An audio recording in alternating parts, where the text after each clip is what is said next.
Hello, everyone. My name is Deja Joi Brewster, and welcome to Unique Career Spotlight.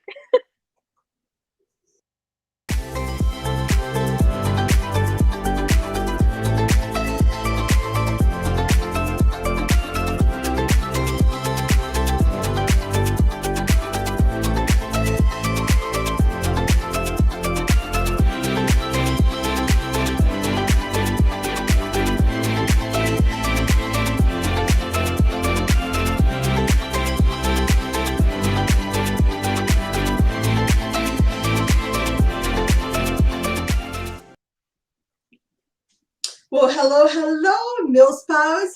How are you doing today? Happy Thursday. Happy Thursday, everyone. Those of you who are watching us and who are tuning in, wherever you might be, please tell us where you're watching from. I want to see your post. I want to see your names.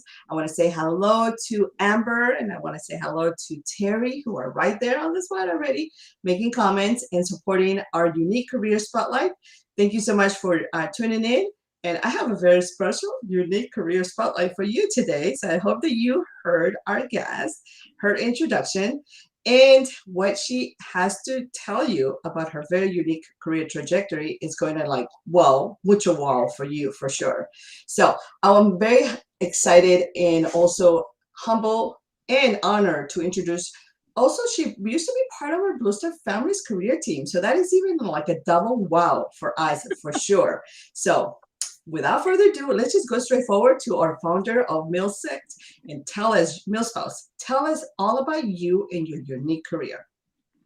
Sure. So my name is Deja Joi. I founded MilSect mostly because I saw that there is a little bit missing from the military community. I am a very passionate person when it comes to really understanding people as a whole, and the military community is so diverse. We have people who speak different languages, who look different, some who are immigrants, part of the queer community, varying disabilities and abilities and neurotypical or not. And I noticed that even for myself, that there were a lot of times when I just didn't feel represented. And so I started like small posts on LinkedIn, and I would get other spouses who would send me messages and they'd be like, "Oh my goodness, I'm so glad you said this." It was like, I want to say it, but I can't because I'm scared of being fired. And one of the things for us is because we rebrand ourselves everywhere that we go, we're like, oh man, like I want to speak up and advocate and empower myself to say what's wrong. But at the same time, I need to have that job security because we have so much unemployment and food insecurity and PCSing and so many different things that happen. And so with my family and PCSing to England and it costing us $11,000, to get our entire family over to England, and that's cars and uniforms and new doctors and dentists, schools, the whole nine, and then PCSing back 7-8 months later because of issues that happened over in England. I really started to kind of look at myself and say, who is out there that's really empowering the military community and looking at our intersections and really understanding what the community looks like. And so we have a lot of these are the best tips for hiring, these are best practices for hiring, and all of these things. And I'm like, what are our best practices for retention? And so that's something that is really near and dear for me for MilSect, is looking at retention of the military community, looking at a lot of understanding, how the military community is so vast and so diverse, and really understanding how to have that intersectionality and inclusivity in a company or on campus, and wanting to bring their full self and being safe to bring their full self to any place where they might be. I love it. I love it. I love it. I love it because I think you're hitting on a really key piece of what our military spouse unemployment, underemployment, and you yourself being an expert in this field, working with us, and of course on your own through multiple career trajectories, understand the value of finding a job, staying with it, sticking with it, and trying to do your best to really be successful in those jobs, but also what can employers do to retain you and keep you? Because military spouses is such a wonderful, diverse talent, as you mentioned, but also they have so many great skills to bring to the table. Project managers. I mean, logistically, I'm sure you probably carry. I mean, I'm gonna give your hobby a good percentage of the of credit, right? But I'm pretty sure that you carry like 75% of the logistics when it came to the transition to overseas, correct? Oh yeah. Oh yeah.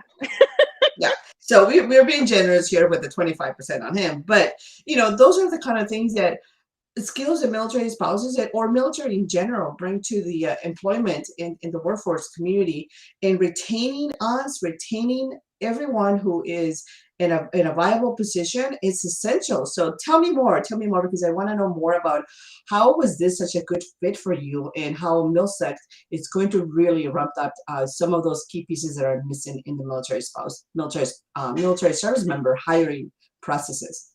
Yeah, I think one thing that really kind of like pushed me to do this was seeing that we have that awesome bill that's going up where, military spouses are going to be able to get the same type of tax breaks that military veterans get for them being able to get into the workforce, which don't get me wrong, super excited about. I think it's great for us to be able to have that, extra little bit of, edge there.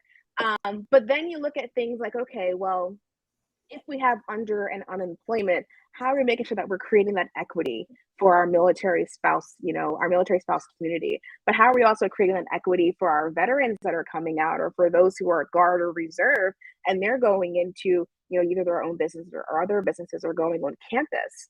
And they're trying to really navigate this new trajectory essentially, and how we're making sure that they feel comfortable with identifying as themselves and their military experience. And I think for me, this was such a good fit because there's been so many times where I've had to identify as a Black woman or as an Afro Latina and a military spouse. And I've been scared to identify as a military spouse because I'm like, okay, if I do this, are they going to ask me, when am I moving next? Are they going to think of me as just supplemental income for my spouse? Are they going to, I'm the type of person where I'm like, okay, well, I already have two things kind of working against me, in being a woman because children and being a mom and all of these things. And also the minority status of being a Black Afro Latina. And so I'm like, okay, how do I make sure that I can bring my full self somewhere and be safe in doing so, but also advocating for others so that they can do so as well. And I think really helping and being in that niche is something that I love being able to do, and really being able to advocate for the whole community. Because I think that there's a lot of times where we have the different subsets of, okay, you're doing VSO and veteran centric, you're doing military spouse and military spouse centric, but how are we making sure that the community as a whole is being represented in things like being able to have promotions, being able to say, okay, I'm PCSing with my spouse and I might need this time off. How do I make a policy so that they can have this time off and it's not going to affect their PTO, so that we're not affecting things like, food insecurity or their income while they're moving. We're helping them make sure that, they have all of these things so that they do have that psychological and that mental safety while they're working for us or while they're on campus, and really understanding what that looks like from a suicide prevention standpoint also. I love it. Once again, I love it. I love it. And mucho wow for sure. Because, again, it's so essential. We work so hard, and you see, again, you see our work behind the scenes in trying to make sure that we make those introductions to employers, military spouses, make those connections. So now you found the job. So now what, right? We want to make sure, Exactly. as you mentioned, to make sure that we are keeping those military spouses, those key talents, that if you choose to leave because your life, just change and you have a different interest, is different. But just because there's a bunch of other logistics and aspects behind the scene, or the lack of understanding from the employer and how to retain our talent, is crucial. And I'm so glad that you found a spot out there that was missing in our community, and you're able to really advocate for not just yourself but other military spouses, for our community members, and create this roadmap to success for other military spouse community members and employers and resource partners who can actually benefit from your insight and your expertise. So what was it like for you to go through this process of selecting or starting an LLC, and then picking your MilSelect, brand and all of that building? I mean, I know you're still in early stages, but what is all this? How has this process been to you? It's been insane. To say the very least, between my husband's still active duty, we have 3 boys at home. They're 9, 6, and almost 2. So I have a whole lot of other things going on while building this thing from scratch, and I have amazing mentors who were like, look, you have a very good niche here, you have this niche, and it's necessary, it's needed. And so I'm like, well, how do I bring the whole brand together? And so first, when I was like creating my logo, I'm like, okay, so I need a sign for intersectionality. I need a sign for people to understand what intersectionality is. And I think a lot of times defining intersectionality helps people to understand why inclusion and intersectionality really need to go hand in hand with one another. And so in building the brand and in building really understanding of what the community needs and my mission statement and my vision and my goals, a lot of it was really just looking at where are the missing pieces, what are people saying, like what do I see already? Okay, great, we have military friendly, we have best for vets, but we have people saying that they can't get hired in different places because even though they're military friendly, they're not military inclusive. So we have this surface level, we have the data, but where's the work that's being done? Where's the inclusive? Where's everything underneath of that iceberg? And so that was really where I wanted to go with this, is get everything underneath of that iceberg and really helping people to do the real work that goes into the data that's already there for the friendly aspect. Wonderful. And so now that you've been able to navigate and obviously surround yourself with a great board of mentors and advisors and and influentials who are letting the great progress and where those key pieces are, but of course your own unique experience as a career-minded military spouses, what are sort of tips and tricks could you share with other military spouses who are also navigating their very uniqueness and are not quite finding that call to action for a job, or they cannot commit because the job maybe perhaps that is out there is not quite aligned with their lifestyle, with their personal needs or the personal goals? What tips or tricks will you share with other individuals, kind of like yourself and us, who have a very unique perspective on how to help and support, but at the same time make some money, right? Because you want to be able Yeah. to sustain your career and your growth along the way as well. Yeah, so one is network, network, network. I think that's like the huge part of it. Putting yourself in places where other people are, that you can start talking to people, and really like going inside and wanting to learn, and then absorbing all of that and taking really good notes. The other thing that I think is really important also is kind of finding out what are the free things that are out there that you can kind of like tap into. Like, so for me, like Bunker Labs, I tapped into Bunker Labs and really I went through their Breaking Barriers workshop, and that was really helpful for me. And being able to get those connections, I think that's really important. I think the other part is finding something that when it does align with you, asking questions during your interview.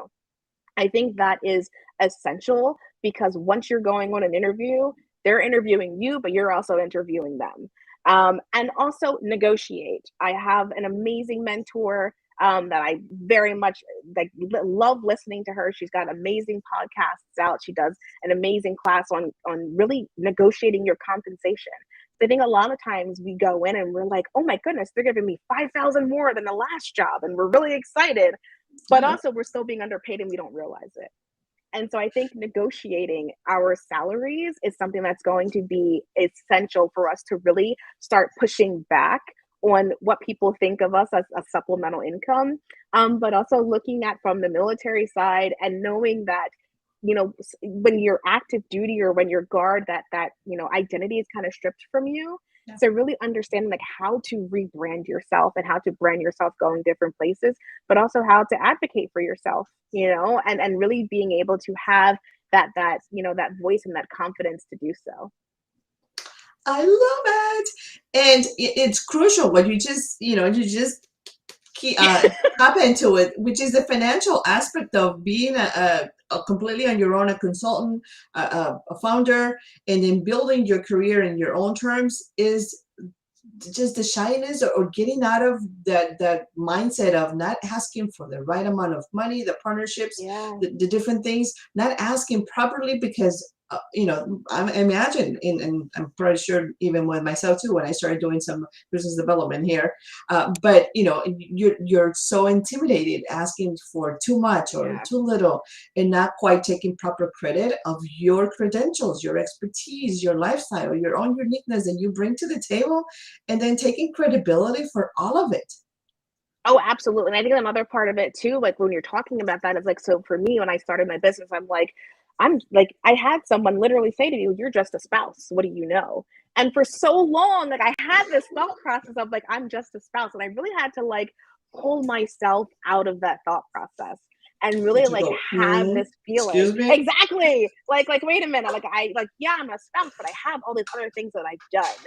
And I think that's another part of really being able to give yourself that confidence boost and having other people that are like cheering you on, like all of that motivation is really helpful.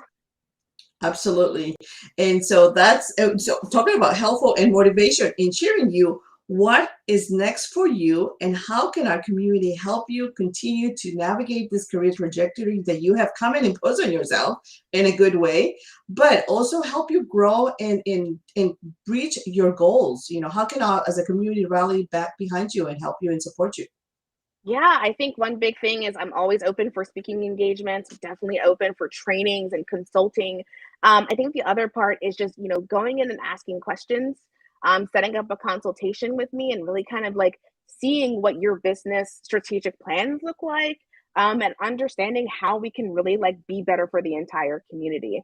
I think a lot of us want to be better, but a lot of times having that third party person helps us to get to that better. And for me, I am so eager to work with anyone, from small businesses to large businesses to universities, whatever it might be, and really understanding how we can be fully inclusive and include the entire intersection and diverse community of the military. Wonderful. Thank you so much for sharing all of this very unique career spotlight, your tips, your tricks, but most importantly, your career journey, your trajectory. And I hope that your story really inspires other military spouses who are watching and who will watch this replay over and over. And it's going to be, of course, in our library and our military spouse community, spouse force, so that they can also think about where they are, what they're perhaps they can do for their own unique career and take ownership of some of the things. The 9 to 5 job sometimes doesn't work for everybody, especially Mhm. sometimes with this specific lifestyle and with certain branches of service as well. And so, sometimes the entrepreneurship, the self-employment, the founder role works very well for a lot of very unique individuals. And I'm very, very excited for you and for this, you know, just track that you have built for yourself. And we're all here, we're family. You definitely always belong to our family. So I'm very excited and yeah, look forward to supporting you and continue to grow with you and peek from time to time and see where you're at and how we can benefit from your expertise within our military spouse community as well. So thank you so much for sharing all of that. Anything else you want to wrap it up and close our segment? I just thank you everyone for being here. Thank you so much for inviting me. And if you're on your journey to your own unique career spotlight, do it. Do it. Just Do go it. ahead and Just do do it. it. Just execute, do it. And when in question, ask Deja, and then she'll let you know and put you I'm in right here, place I where promise. you need to do it. Yes. So thank you so much for taking the time to share this today. And so we'll look forward to, again, more partnerships and future career success and cheering you up for you. Thank you. Thank you. Bye.